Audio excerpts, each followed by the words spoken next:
Dass sie von sich aus zurück nach Serbien gehen, wenn sie das Camp sehen, das haben wir gesehen.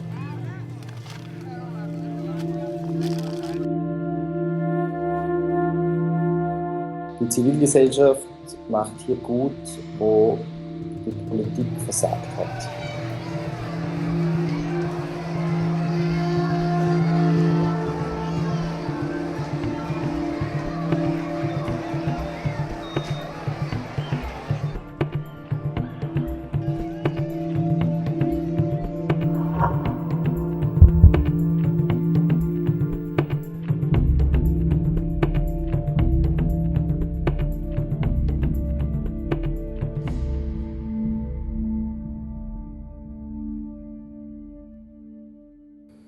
Röske war für Freiwillige auf jeden Fall eine Nummer zu groß. Das hat auch jeder gesagt, der da rumgelaufen ist. Jeder hat gesagt, wir können hier was versuchen, wir können hier versuchen, so ein bisschen was zu helfen.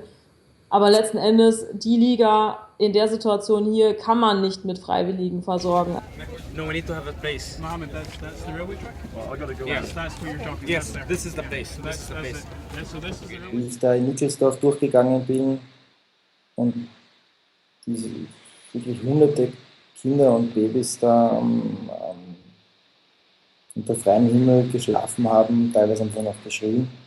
Das hat schon sehr was Apokalyptisches gehabt.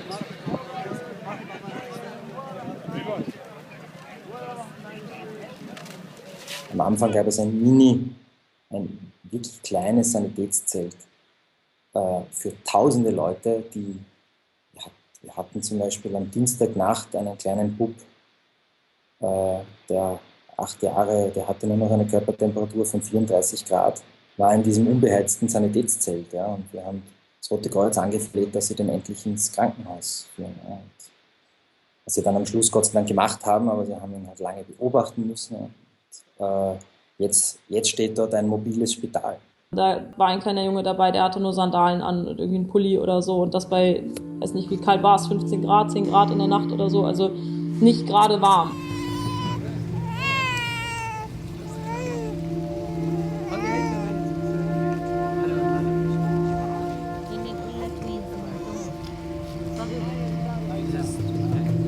Wir haben erstmal mit Ärzte ohne Grenzen dort die Zelte aufgebaut. Es stand alles im Matsch, der ganze Müll. Es gab keine ordentliche Müllabfuhr.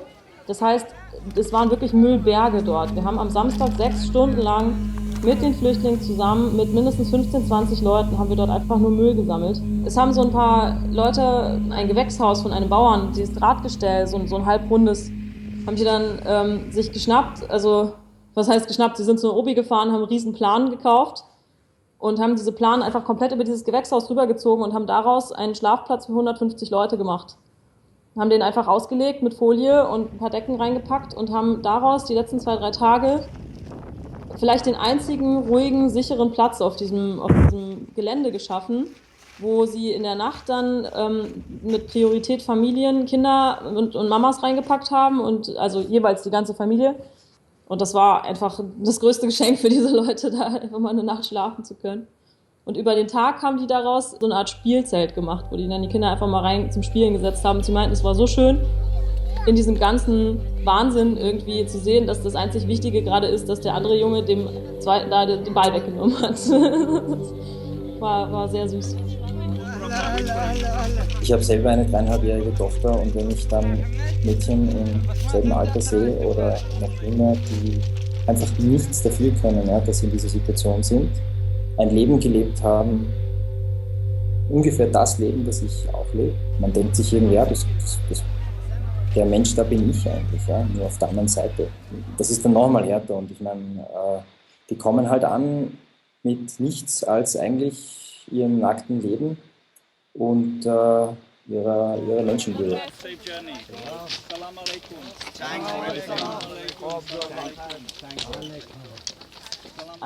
Kieleti hatten wir Asphalt und wir hatten einen Wasserhahn.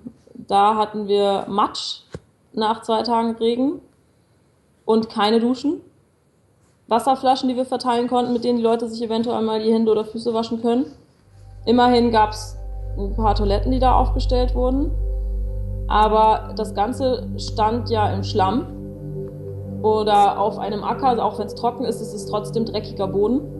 Das heißt, es ist eigentlich kaum möglich, da auch irgendwas irgendwie sauber zu halten. Also geschweige denn die Kinder, die da rumlaufen. Also es war infrastrukturell gesehen noch natürlich einen großen Zacken schärfer, weil es nicht in der Stadt ist. Ich habe einen Familienvater, einen syrischen, kennengelernt.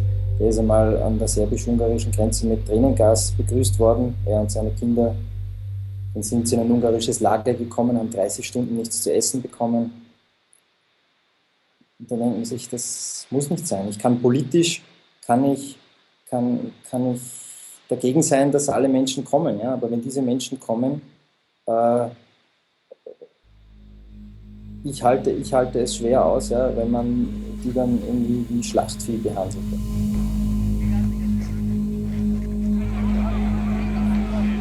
Dass die Leute nach Serbien zurückgeschickt werden, haben wir nicht gesehen. Dass sie von sich aus zurück nach Serbien gehen, wenn sie das Camp sehen, das haben wir gesehen. Weil sie sich dann entscheiden, nein, da gehen sie nicht hin. Es gibt auch welche, die sehen diese Lichter vom Camp und wenn man das denn ein Camp nennen will, und schlagen sich links und rechts in die Büsche und versuchen, das weiträumig zu umlaufen. Als wir die Leute versucht haben, in dieses Schlafzelt zu bewegen, als wir gesagt haben, hier, wir haben einen besseren Schlafplatz für sie als die nackte Erde, da haben viele erstmal gedacht, wir bringen sie ins Lager. Viele haben erstmal gedacht, wir bringen sie jetzt in irgendwelche Registrationslager und wollten partout nicht mitkommen. Wir mussten denen das zeigen, dieses Zelt. Die haben das Wort Tent und Camp nicht auseinander bekommen. Also das war für sie zu ähnlich. Die haben uns nicht vertraut, dass wir sie dahin bringen. Und als es dann so war, als sie dann gesehen haben, das ist einfach nur eine ganz schöne Schlafmöglichkeit, da ist so Spannung abgefallen. Das war beeindruckend. Die steigen jetzt immer noch in Busse ein und haben keine Ahnung, wo sie hinfahren. Ja. Und in Ungarn haben sie halt erlebt, dass sie in Busse einsteigen, sie sagen, ja, sie fahren an die österreichische Grenze und dann waren sie in einem Lager. Und ja, die sagen alle no camp, no camp. Und die haben eine Wahnsinnspanik davor, in irgendwelche Lager zu kommen, weil sie das aus Ungarn kennen. Ja. Und das ist der pure Horror gewesen für viele.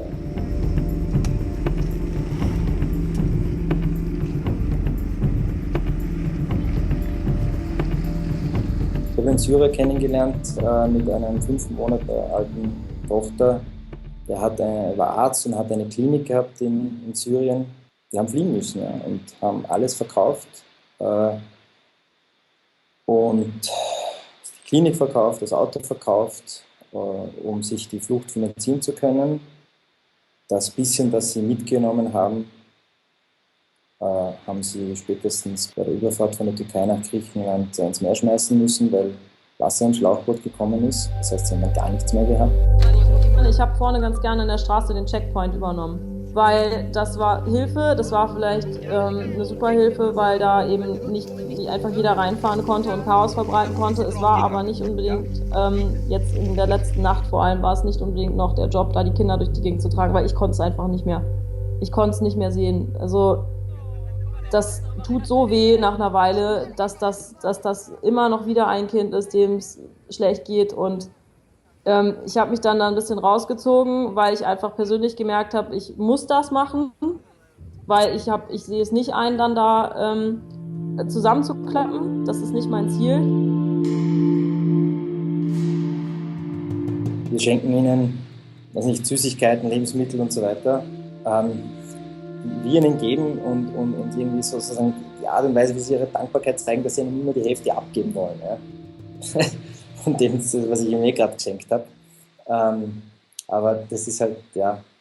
Und natürlich, man muss sich vorstellen, es fliehen nicht nur die netten Menschen. Auch der arme syrische Flüchtling aus Kobane mit Krücken kann ein richtiges Arschloch sein. Und das habe ich natürlich auch gesehen. Zum Teil mit der Übersetzerin umgegangen wurde und so. Und die kann sich gut wehren. Greif mich nicht an, du bist eine Frau. Aber ich muss sagen, der große Teil ist einfach wirklich dankbar, auch sehr, sehr geduldig. Man macht es ja auch nicht, weil man sich irgendwie denkt, okay, die müssen sich jetzt gescheit bedanken, sonst hat es irgendwie nicht ausgezahlt.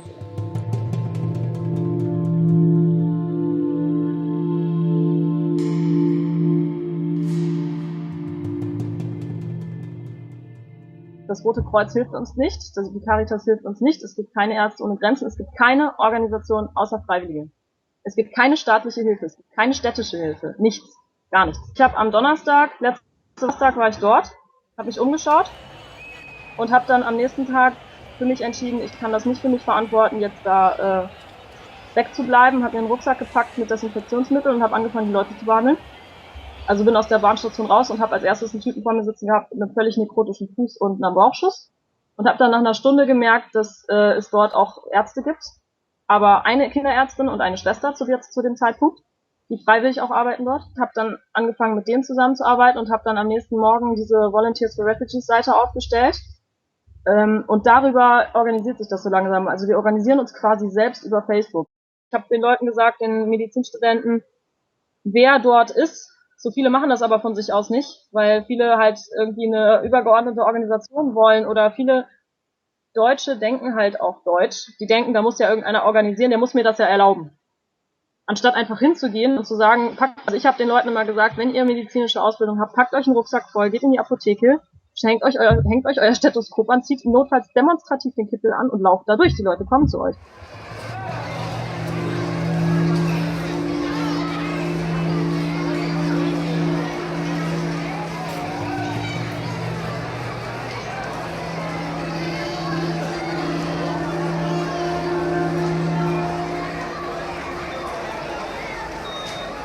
Man riecht die Situation, wenn man aus der Bahn kommt, wenn man aus der U-Bahn kommt, konnte ich innerhalb von letzte Woche Donnerstag zu gestern, konnte ich am Geruch erkennen, wie weit ist die hygienische Situation mittlerweile schlechter geworden und das ist katastrophal. Also 5 Leuten haben wir uns hingestellt und haben einfach mit Desinfektionstüchern von DM die Kinder desinfiziert. Da gibt es so antibakterielle Tücher gegen Pilze, Viren und Bakterien. Und die Mütter haben uns förmlich die Kinder auf die Arme gesetzt, also weil eben es gibt eine Wasserstelle mit 8 Hähnen und 2 Duschen und die Bahnhofstoiletten für 4000 Menschen.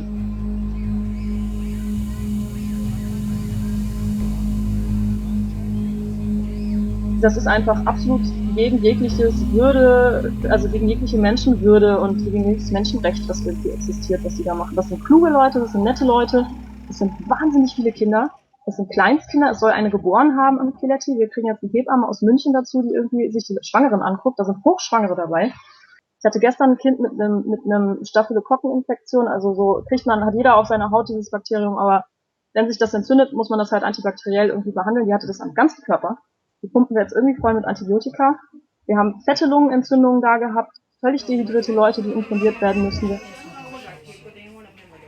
Wir schlafen alle nicht mehr besonders viel, weil man nicht schlafen kann, wenn man weiß morgens um 7 oder halb 7, wenn man aufwacht, dass da jetzt gerade, was weiß ich, wie viele Kinder rumlaufen, die irgendwelche medizinischen Probleme haben. Also ich persönlich kann dann nicht wirklich schlafen, also beziehungsweise sind wir ziemlich ratlos. Also wir stehen dann halt gemeinsam und versuchen uns gegenseitig irgendwie zu erklären, was das alles jetzt hier soll und dass wir das alle nicht fassen können.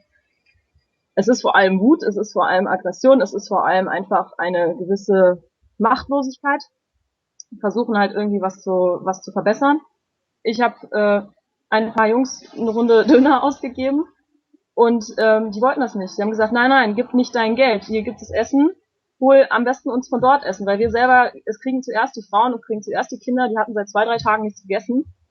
Und ich musste quasi sagen, nein, ich möchte mein Geld jetzt für eine Runde Döner und Cola spendieren und habe das dann gemacht und dann haben die sich da echt den Bauch vollgehauen. Die hatten richtig Hunger, also die waren so dankbar dafür, also für sowas Kleines einfach.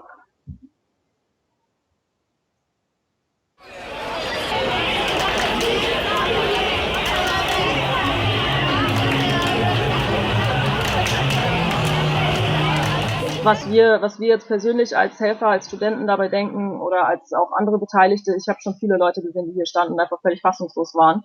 Also die halt noch nie mit so einer Situation in Kontakt gekommen sind. Für mich persönlich ist das ein bisschen anders. Ich habe viel gesehen in den letzten Jahren. Also für mich ist das einfach quasi keine Ahnung, ich sehe das Problem und ich überlege, was ich machen kann, aber ich erschreckt mich nicht, wenn ich jetzt einen Jungen sehe, wie gestern früh mit einem halb abgerissenen Ohr, weil er in der Menge irgendwie untergegangen ist. Den habe ich mit Salbe voll geschmiert und was. Wenn der dann brüllt wie am Spieß, dann belastet mich das emotional weniger als andere. Aber 3 Leute, die drumherum standen, die haben bestimmt einen Schaden gekriegt davon, psychologischer.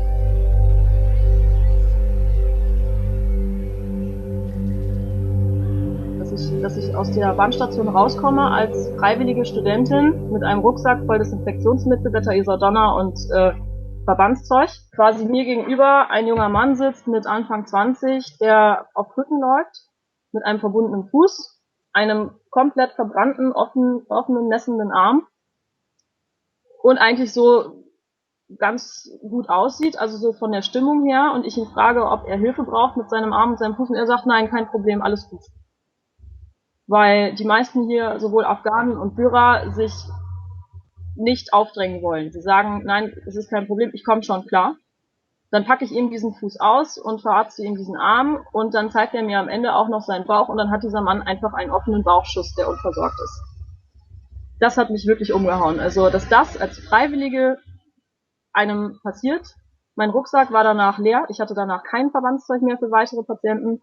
Ich konnte niemanden anderen mehr versorgen. Es war ein Mensch, den ich da versorgen konnte. Dieser Mensch war schwer verletzt. Er hätte absolut ins Krankenhaus gehört. Er hat seine Kugel noch auf der Hüfte stecken gehabt. Das konnte man fühlen unter der Haut. Also das hat mich schon echt umgehauen. Ich habe gestern ein Bild gemacht von einem Finger. Völlig dick und rot und eitrig mit Drainage drin und was weiß ich was alles. Der Typ müsste sofort in die Chirurgie. Da werde ich jetzt gleich, wenn ich nach Hause gehe, lade ich mein Handy und gehe in der Zeit rüber auf die andere Straßenseite des Chirurgie und werde mit meiner eigenen Dozentin reden, ob die den Typen übernimmt für umsonst. Weil das Problem ist, dass die das nicht bezahlen können, und dann werde ich den heute irgendwie versuchen, vom Killer in die Chirurgie zu bringen. Weil sonst ist dieser Finger ab in 2 Tagen, dann können wir den amputieren. Also das sind schwer verletzte Menschen zum Teil, die hier rumlaufen.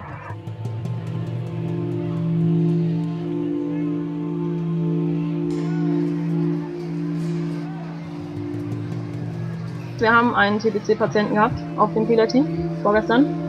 Wenn es da einen TBC-Patienten gibt, gibt es da auch noch ein paar andere. Das Einzige, was wir machen konnten, war dem Typen einen Mundschutz mitgeben, weil wir haben keine TBC-Therapie.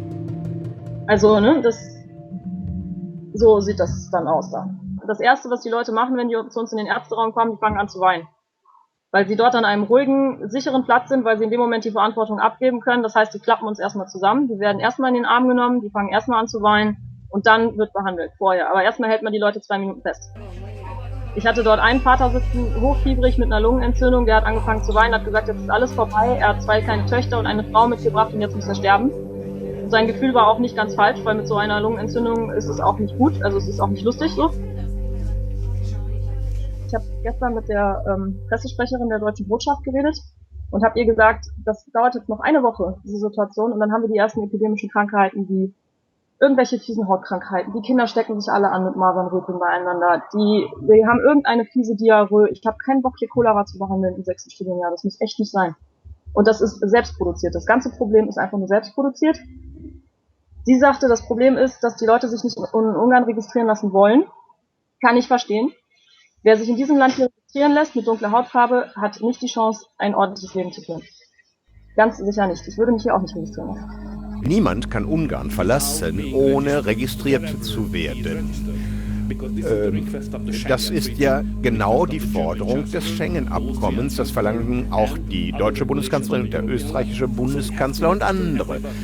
EU-Regularien. Diese Arbeit müssen wir machen. Es geht also nicht so, dass man hier bei uns nach Ungarn über die grüne Grenze einreist, am Budapester Bahnhof steht und schreit, wir wollen nach Deutschland, wir wollen nach Deutschland. Keiner weiß so richtig, wie es eigentlich weitergeht, weil niemand von der Regierung stellt sich mit einem Megafon vor den Bahnhof und sagt alle Stunde an, was Sache ist. Es gibt keine Information, es gibt einfach nur schweigende Polizisten, die die Situation irgendwie abriegeln. Es ist nicht so, dass wir hier nicht ein paar sehr reiche Menschen hätten. Gerade in den Budarer Bergen sind Villen ohne Ende. Also es gibt hier Geld. Es ist nur korrupt, es ist faul und es ist sehr fremdenfeindlich. Also in diesem Land sind seit 30 Jahren und länger gibt es eine Art Form von Hetze im Volk gegen Zigeuner, gegen Dunkelhäutige. Es gibt kein Land, in dem so viele Witze über Zigeuner und Juden erzählt werden wie in Ungarn. Völlig normal. Und diese Menschen haben alle etwa die Farbe von Zigeunern und es ist in etwa dasselbe Spielchen. Es ist eine Hetzkampagne von Orban parallel.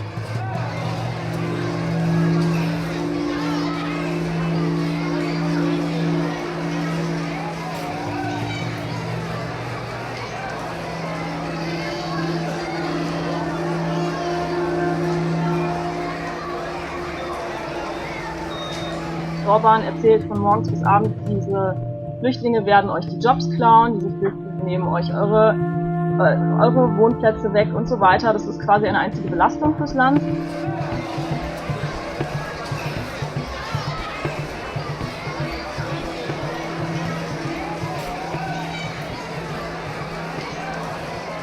Ansonsten, freiwillige Leute aus München kriegen wir jetzt dazu. Es läuft alles über Freunde. So irgendwie bei Facebook schreibt der eine dem anderen, ja hier, wir wollen gern helfen, braucht ihr irgendwas?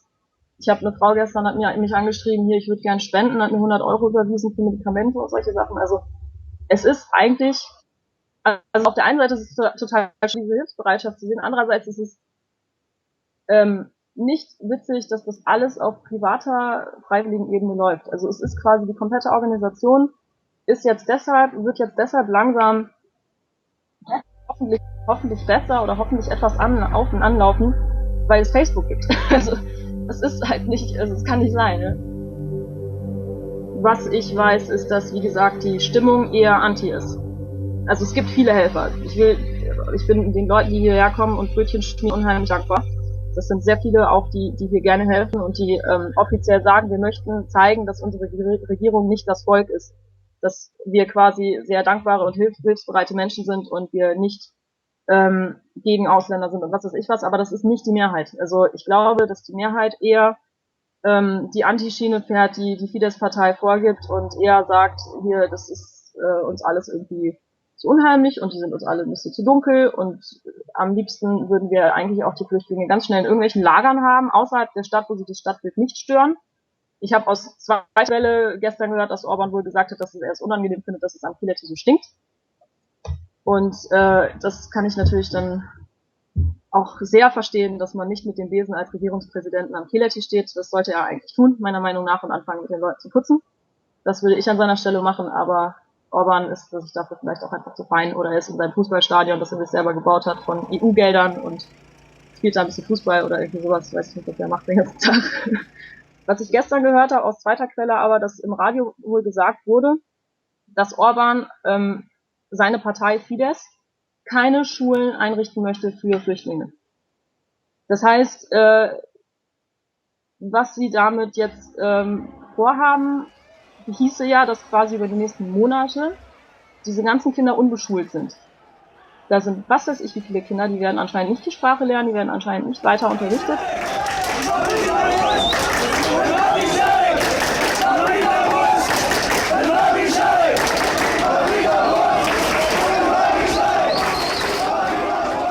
Wir waren am Montag alle unglaublich erleichtert, dass hier 1000 Menschen abfahren konnten Richtung Deutschland. Mir persönlich ist scheißegal, ob die nach Österreich, nach Deutschland, in die Schweiz oder sonst wohin bringen. Hauptsache, sie sind aus dieser Situation heraus und besser versorgt als hier. Ich bin mir 100% sicher, dass in Deutschland würde eine Situation wie diese nach 2-3 Tagen organisiert sein. Und es würde einigermaßen menschenfreundlich ablaufen. Mit Sicherheit ist das eine humanitäre Katastrophe. Die Flüchtlingspolitik ist meiner Meinung nach insofern gescheitert, wenn man sich nicht ordentlich abspricht, um solche Flüchtlingsströme europaweit abzufangen, ein europaweites Hilfssystem aufzubauen, sondern jedes Land nur an seine eigene Grenze denkt und jedes Land nur an seine nächste Stadt denkt und seine Leute nur dahin schickt, wo es ihnen persönlich gefällt, dann ist so eine Politik mit Sicherheit gescheitert, weil dann ist das keine humanitäre Idee. Und wenn sich ein Europa verantwortlich fühlt für eine gemeinsame Flüchtlingspolitik, dann sollte ein Europa auch eine gemeinsame medizinische Versorgung aufbauen und eine gemeinsame Basisversorgung mit allem. Ich weiß nicht, also es ist wahnsinnig teuer, sowas zu organisieren mit Sicherheit und es ist auch eine große Organisation, aber so etwas müsste es geben. Es gibt eine Balkanroute, es gibt eine Brennerroute und entlang dieser Routen müssten die EU-Länder zusammen ihr Geld investieren, um diese Basisversorgung zu sichern, entlang der kompletten Route. Auch wenn das wirtschaftlich sicher jetzt eine Belastung wird für Deutschland, menschlich gesehen ist es gut. Menschlich gesehen wird es dem Land verdammt viel weiterhelfen und gerade diesen ganzen versteckten Nazis, die zum Beispiel in Heidenau dann irgendwelche Quatsch machen, gerade die müssen sich dann einfach zurückziehen, weil sie werden so viel Toleranz von anderen Menschen entgegenbekommen als Welle, dass einfach diese Form sich quasi von alleine irgendwie einkriegt, hoffentlich ohne Kollateralschaden, dass da irgendeiner draufgehen muss dabei. Also das hoffe ich hier übrigens auch, dass wir hier keine Todesfälle haben werden.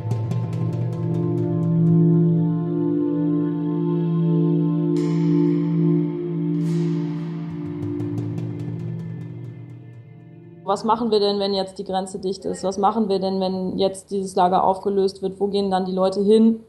welche Ausweichrouten wird es geben? Also das war eigentlich die größte Frage, weil keiner davon ausgeht von uns, dass diese Leute sich aufhalten lassen werden. Diese neuen verschärften, meiner Meinung nach faschistoiden Gesetze, wo im Prinzip der illegale Grenzübertritt als Straftatbestand normiert wird. Ja, wir haben uns schon darauf eingestellt, dass das jetzt kurze Zeit ziemlich hart werden wird, weil es sozusagen einen Rückstau geben wird.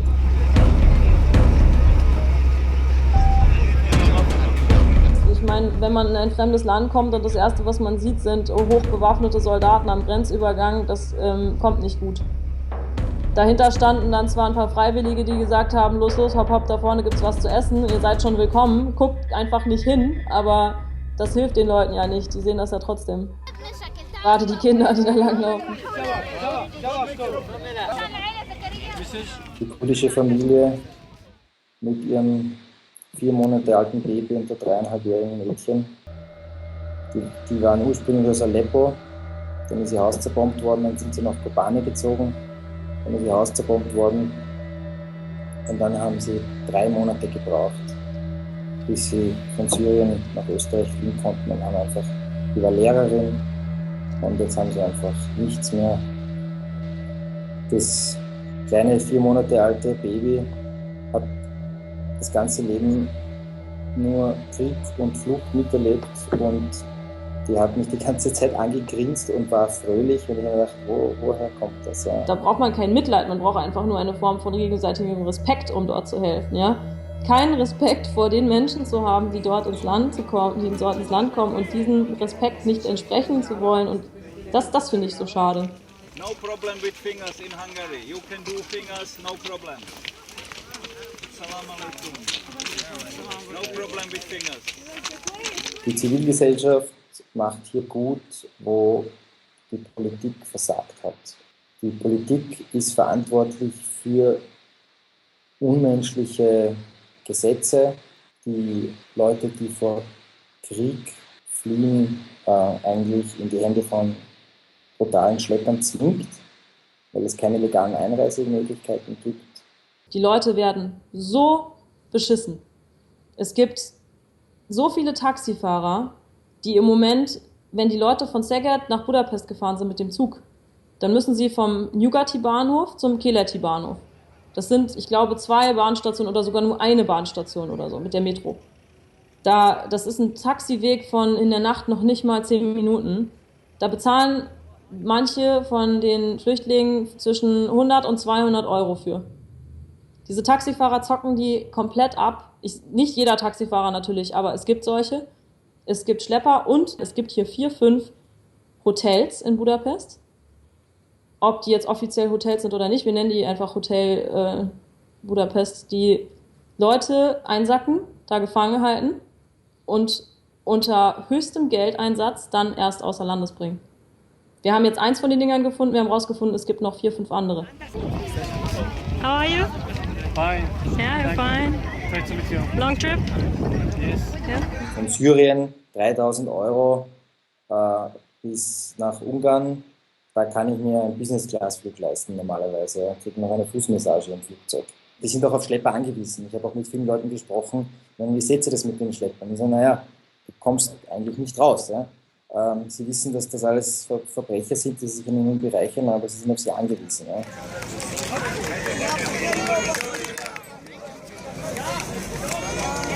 In Röszke, das war wirklich eine sehr interessante Kombination aus der Organisationsfähigkeit von ein paar wenigen freiwilligen Menschen mit Walkie-Talkies und ganz viel innerer Ruhe und dann eben diesen Organisationen, die da gerne sich einklinken und sagen, alles klar, okay, wir übernehmen unseren Posten, ihr macht das. Schreibst auf Twitter, hey, wir brauchen ganz dringend Bananen und Decken und 1,5 Stunden später sind 2 Privatautos gekommen. Ja. Das ist einfach genial. Also einmal habe ich mir Zeitausgleich genommen und an dem Tag, wo ich dann schließlich um 8 Uhr in der Früh wieder nach Hause gekommen bin, habe ich mir dann doch Urlaub genommen. Und mir haben dann 3 Kolleginnen geschrieben, dass sie mir einen Urlaubstag von sich schenken wollen.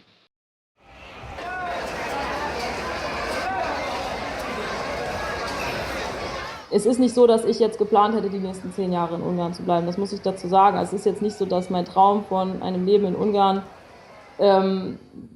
sowieso existiert hätte. Ich würde hier gerne noch für ein, 2 Jahre länger bleiben und ein bisschen lernen, weil man hier fachlich sehr viel lernen kann. Aber selbst da habe ich nicht mehr wirklich Lust drauf. Also ich möchte mich nicht mehr mit der ungarisch-österreichischen Grenze befassen müssen und auch nicht mit der ungarisch-serbischen Grenze. Mal sehen, wie sich das entwickelt hier, wie das dann aussieht. Grenzkontrollen eingeführt. Wir haben dies getan, um einfach die Flüchtlinge besser registrieren zu können. Wir hatten angesichts der großen Zahl von Flüchtlingen eine Situation, dass hier die Registrierung überhaupt nicht mehr möglich war. Und ich glaube, auch aus Sicherheitsgründen ist es verständlich, dass wir hier wieder zu einem geordneten Regime sozusagen und Mechanismus zurückkehren müssen. Die Frau Merkel und unser Herr Faymann sind auch verantwortlich für diese unmenschlichen europäischen Richtlinien und nationalen Gesetze, aufgrund derer Menschen jeden Tag im Mittelmeer ertrinken. Ja, die sieht man dann halt nicht. Ja. Da kann ich denen auch nicht helfen und nicht erst versorgen, weil die sind dann halt ertrunken. Ja. Ich finde, die Politik sollte sich an der österreichischen und an der deutschen Zivilgesellschaft ein Beispiel nehmen. Ja. Ich fände es auch falsch, wenn das jetzt sozusagen als Feigenblatt der Menschlichkeit verwendet wird, um darüber hinwegzutäuschen, dass die wirklichen Probleme politisch gelöst werden müssen. Als ich mich dann verabschiedet bei den Ärzten ohne Grenzen, sind mir dann nochmal die Tränen gekommen. Also auch das erste Mal in den letzten 3 Wochen. Ich habe hier kein einziges Mal geheult. Wo man das Gefühl hatte, denen kann man Situationen abgeben, die wissen, was sie da tun. Da habe ich dann doch nochmal ein Tränchen vergossen, weil das einfach das Gefühl war, man kann die Verantwortung abgeben. Eine Verantwortung, die uns überhaupt nicht gehört, die uns auch nicht aufgebürdet werden sollte und die wir auch gar nicht tragen wollen. Ich habe oft von Leuten gehört, hier Aktivismus, was soll das denn? Du musst dich da nicht übernehmen und so, darum geht es überhaupt nicht. Es ist einfach so, dass es keinen anderen gibt, der es machen würde.